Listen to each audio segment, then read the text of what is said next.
آبرو کو بعض لوگوں نے ایہام گوئی کا رہنما قرار دیا ہے، یاد رکھیے گا، ٹھیک ہے، امپورٹنٹ پوائنٹ ہے۔ اب بڑھتے ہیں اگلے سوال کی طرف۔ سوال نمبر 38 ہے، ذیل میں سے کسے صنعت ایہام کا استاد تسلیم کیا گیا ہے؟ تو اس کا صحیح جواب ہوگا آرزو، ٹھیک ہے، آرزو کو صنعت ایہام کا استاد تسلیم کیا گیا ہے، ٹھیک ہے، یاد رکھیے گا، آرزو کو صنعت ایہام کا استاد تسلیم کیا گیا ہے۔ آرزو کے بارے میں بات کریں تو ان کا نام خان آرزو تھا، ان کا اصل نام تھا خان آرزو، ٹھیک ہے۔ آرزو کا اصل نام کیا تھا؟ تو شیخ سراج الدین علی، اور ان کا خطاب استعداد خان تھا، اور یہ تخلص آرزو کرتے تھے، ٹھیک ہے۔ خان آرزو کا اصل نام شیخ سراج الدین علی تھا، اور خطاب ان کا استعداد خان اور تخلص آرزو کرتے تھے۔ خان آرزو جو ہیں یہ صنعت ایہام کے استاد مانے جاتے تھے۔ میر تقی میر نے خان آرزو کو استاد و پیر و مرشد بندہ کہا ہے، یہ بھی امپورٹنٹ پوائنٹ ہے، یاد رکھ لیجئے گا۔ میر تقی میر نے کسے استاد و پیر و مرشد بندہ کہا ہے؟ تو خان آرزو کو، ٹھیک ہے، میر تقی میر نے خان آرزو کو استاد و پیر و مرشد بندہ کہا ہے۔ اب بڑھتے ہیں اگلے سوال کی طرف۔ سوال نمبر 39 ہے، تخلص کے اعتبار سے شعراء کے نام جوڑیے۔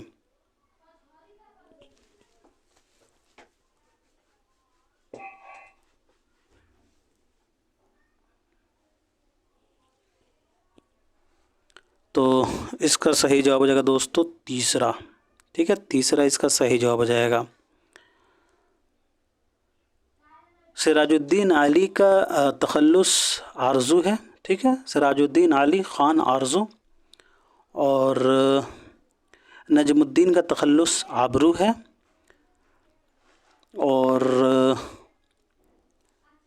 محمد شاکر کا ناجی ہے، محمد شاکر کا تخلص کیا ہے؟ تو ناجی ہے، اور مصطفیٰ خان کا تخلص یک رنگ ہے، ٹھیک ہے۔ اب بڑھتے ہیں اگلے سوال کی طرف۔ سوال نمبر 40 ہے، تخلص کے اعتبار سے شعراء کے نام شامل کیجیے۔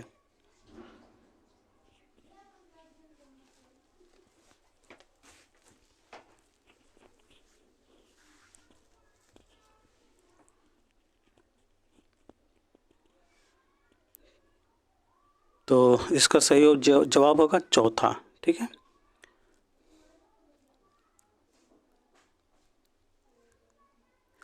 شیخ شرف الدین کا تخلص مضمون ہے، اور جانے جانا کا تخلص مظہر ہے، ٹھیک ہے، مرزا جانے جانا کا تخلص کیا ہے؟ تو مظہر ہے، اور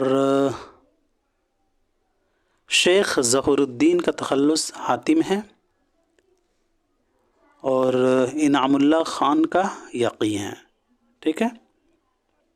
شیخ شرف الدین کا مضمون،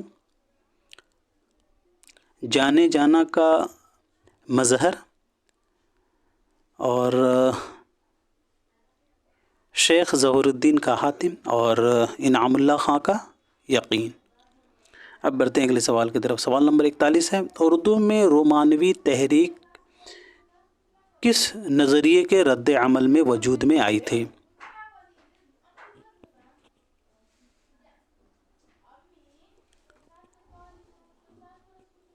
تو اس کا صحیح جواب ہو جائے گا پہلا، منطقیت اور عقلیت پسندی۔ اردو میں رومانوی تحریک جو ہے منطقیت اور عقلیت پسندی کے نظریے کے رد عمل میں وجود میں آئی تھی۔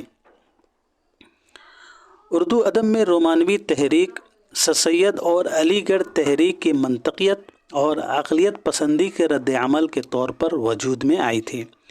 رومانیت کی ابتدا 19ویں صدی کے آخری حصے میں ہوئی تھی، لیکن اسی فروغ پہلی جنگ عظیم کے بعد یعنی 20ویں صدی میں حاصل ہوا تھا۔ رومانیت پسند ادیب اور شاعر سماج سے زیادہ فرد پر زور دیتے تھے، یاد رکھیے گا، رومانیت پسند ادیب جو تھے وہ سماج سے زیادہ فرد پر زور دیتے تھے۔ اردو ادب میں رومانیت کے اولین نقوش میر ناصر علی دہلوی کی تحریروں کو قرار دیا جاتا ہے، اور میر ناصر علی دہلوی نے تہذیب الاخلاق کے مقابلے میں 13ویں صدی، فسانہ ایام اور صلاح عام وغیرہ کے نام سے رومانی رسائل جاری کیے تھے۔ یاد رکھیے گا، امپورٹنٹ پوائنٹ ہے۔ میر ناصر علی دہلوی نے تہذیب الاخلاق کے مقابلے میں کون سے رسالے جاری کیے تھے؟ تو 13ویں صدی، فسانہ ایام اور صلاح عام، ٹھیک ہے، یہ اس نام سے جو ہے انہوں نے رومانی رسائل جاری کیے ہیں۔ اس کے مقابلے میں تو تہذیب الاخلاق کے مقابلے میں میر ناصر علی نے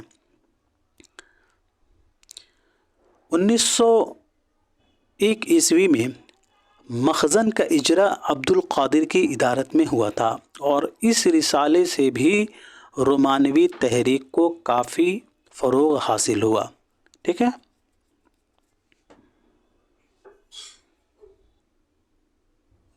اور رومانیہ سے متعلق نیاز فتح پوری کا قول ہے، تغزل میں تصوف کو شامل کر لینا ایک غزل گو شاعر کا کمال نہیں بلکہ اس کا عجز ہے، ٹھیک ہے۔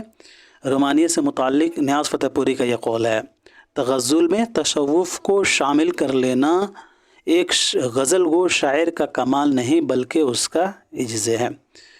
ایک قول یہ بھی ہے نیاز فتح پوری کا کہ شاعر پیدا ہوتا ہے بنتا نہیں، یہ مشہور بات ہے، لیکن اگر شاعر اسی نظریہ پر بھروسہ کر کے شعر کہے تو وہ بگڑ بھی جاتا ہے، ٹھیک ہے۔ یہ دو اقوال بہت ہی امپورٹنٹ ہے، یاد رکھ لیجئے گا، ٹھیک ہے۔ رومانیہ سے متعلق جو ہے نیاز فتح پوری کا یہ قول ہے، ٹھیک ہے، تغزل میں تصوف کو شامل کر لینا ایک غزل گو شاعر کا کمال نہیں بلکہ اس کا عجز ہے۔ اور دوسرا قول کیا ہے کہ شاعر پیدا ہوتا ہے بنتا نہیں، یہ مشہور بات ہے، لیکن اگر شاعر اسی نظریہ پر بھروسہ کر کے شعر کہے تو وہ بگڑ بھی جاتا ہے۔ اب بڑھتے ہیں اگلے سوال کی طرف۔ سوال نمبر 42 ہے، اردو میں رومانوی تحریک کو کس تحریک کے رد عمل کے طور پر بھی جانا جاتا ہے؟ تو ابھی ہم لوگوں نے جانا ہے علی گڑھ تحریک، ٹھیک ہے، دوسرا اس کا صحیح جواب ہوگا۔ سوال نمبر 43 ہے، ذیل میں سے کسے جواد الدولہ عارف جنگ کا خطاب ملا تھا؟ غالب، خواجہ فرید الدین، یا سر سید، یا پھر امداد امام اثر؟ تو اس کا صحیح جواب ہو جائے گا دوستو تیسرا، سر سید احمد خان۔ سر سید احمد خان کی پیدائش وفات کے بارے میں بات کریں تو 1817 عیسوی کو ان کی پیدائش ہے دہلی میں، اور ان کی وفات 1898 عیسوی کو علی گڑھ میں ہوئی ہیں، ٹھیک ہے۔ اب بڑھتے ہیں اگلے سوال کی طرف۔ سوال نمبر 44 ہے، سر سید احمد خان کی پیدائش کب اور کہاں ہوئی؟ تو اس کا صحیح جواب ہو جائے گا 1817 عیسوی دہلی، ٹھیک ہے۔ اگلا سوال ہے، 1862 عیسوی میں سائنٹیفک سوسائٹی کو غازی پور میں کس نے قائم کیا تھا؟ تو اس کا صحیح جواب ہو جائے گا سر سید احمد خان، ٹھیک ہے۔ سر سید احمد خان نے 1862 عیسوی میں سائنٹیفک سوسائٹی غازی پور میں انہوں نے قائم کیا تھا۔ اگلا سوال ہے، سر سید کتنے افراد کے ساتھ 1869 عیسوی کو بنارس سے لندن کے لیے روانہ ہوئے تھے؟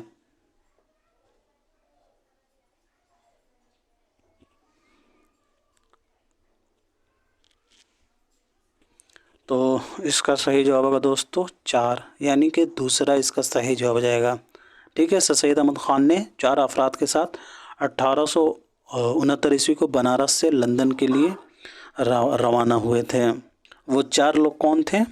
تو 4 لوگوں میں 2 ان کے بیٹے تھے، ٹھیک ہے، بڑے بیٹے سید حامد اور سید محمود، اور اس کے علاوہ خدا داد بیگ، اور ان کا ایک خدمتگار تھا جس کا نام چھجو تھا، ٹھیک ہے۔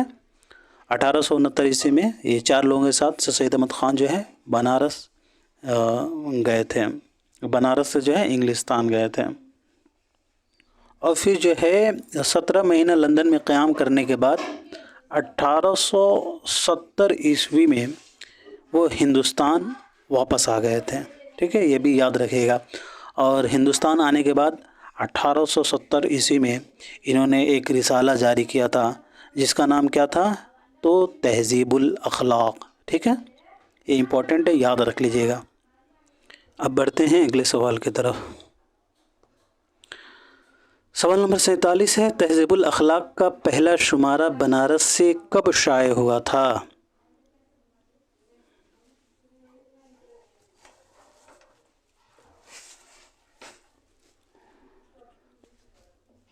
تو اس کا صحیح جواب ہو جائے گا دوسرا. اب یہ بھی میں نے آپ لوگوں کو بتایا ہے، 24 دسمبر 1870. ٹھیک ہے، تہذیب الاخلاق کا پہلا شمارہ بنارس سے 24 دسمبر 1870 عیسوی میں شائع ہوا تھا. اب بڑھتے ہیں اگلے سوال کی طرف. سوال نمبر 48 ہے، مہدی افادی نے جنہیں اردو کے عناصر خمسہ قرار دیا ہے، ذیل میں سے کون شامل نہیں ہے؟ سر سید، علی، غالب یا پھر شبلی؟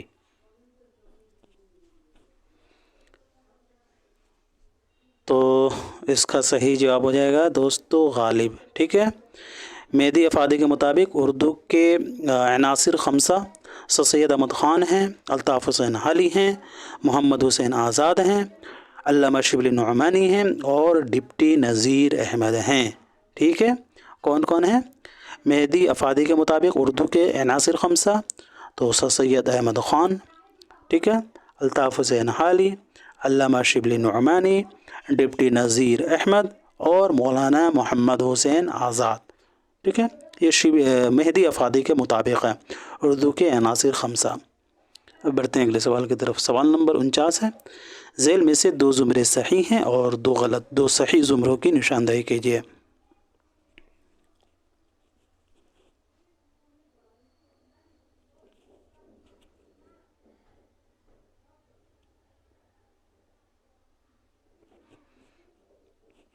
تو اس کا صحیح جواب ہو جائے گا دوستو چوتھا، سی اور ڈی. جامع جم، آثار السنادید، آئین اکبری، خطبات احمدیہ، تسک جہانگیری، تاریخ سرکشی بجنور اور اسباب بغاوت ہند. یہ سبھی تصانیف جو ہیں سر سید احمد خان کے ہیں. ٹھیک ہے، تو اس اعتبار سے سی اور ڈی اس کا رائٹ آنسر ہو جائے گا. سیرت فریدیہ یہ سر سید کا ہے، لیکن مسلمانوں کی گزشتہ تعلیم اور سیرت النبی یہ کن کی تصانیف ہیں؟ تو علامہ شبلی نعمانی کے. تو اس اعتبار سے یہ غلط ہو جائے گا. مسافران لندن کن کا سفر نامہ ہے؟ تو یہ سر سید احمد خان کا سفر نامہ ہے، لیکن مجالس النساء الطاف حسین حالی کا ناول ہے. تو اس اعتبار سے بھی غلط ہو جائے گا. اور آپ مجھے کمنٹ باکس میں لکھ کر بتائیں کہ قاطع برہان کس کی تخلیق ہے. اب بڑھتے ہیں اگلے سوال کی طرف. سوال نمبر 50 ہے، سر سید احمد خان کی شہکار تصنیف آثار السنادید جو پہلی بار 1847 عیسوی میں شائع ہوئی تھی، اس میں 4 ابواب تھے. اس کا دوسرا ایڈیشن جو 1854 عیسوی میں شائع ہوا تھا، اس میں کتنے ابواب ہیں؟ جون میں جو ایگزام ہوا تھا اس میں یہ سوال آیا تھا.